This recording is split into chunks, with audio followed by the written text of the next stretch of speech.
Alright, so since the last video, what I've done is I've welded in some angle pieces here to keep this beam locked down because it's such a long piece and I don't want any movement there. So there's no chance of that moving now. Gone and attached the back part of the enclosure with a whole bunch of these little guys, and they span the whole thing. So that's what they look like. And yeah, this whole thing, it's on there really good now. And what else? I put some hinges up here. So now this whole thing, so I can do this full in hand, this whole thing opens up. And it actually works pretty good. I had to do a bit of just bending, makes everything kind of line up pretty good. So the next step is to start mounting this polycarbonate. So let's see here. This one is the left one. So it's just going to go in like that.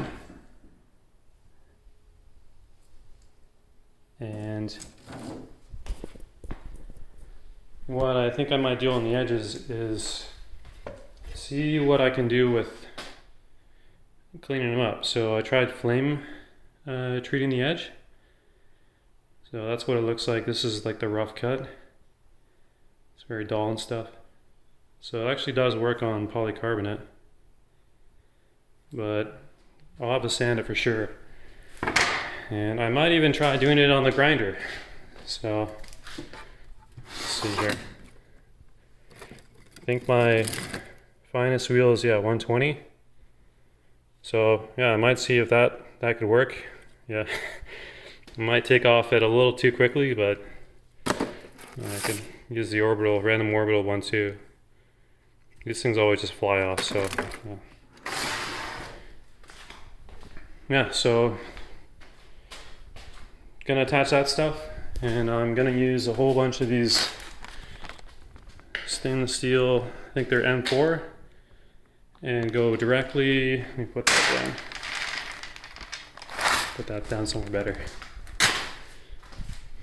So I'm just going to go all the way around here and drill and tap to put them in. What I'll do is drill into the plates of polycarbonate first, and then find the hole on the steel and mount it that way. That way everything lines up. And I'll have to go around, so areas like this, I'll have to cut out a little notch so there's no interference. Same with the hinges up here. And then this whole thing will be enclosed, and then after that it'll be working on the bottom. So the bottom pan, I'm gonna try and use some of this excess polycarbonate I got. I have a whole ton of it here. So I think I have enough to encase the whole bottom as well. So that should be pretty cool. So that's what I'm at. Let me know what you think, and I'll see you in the next video.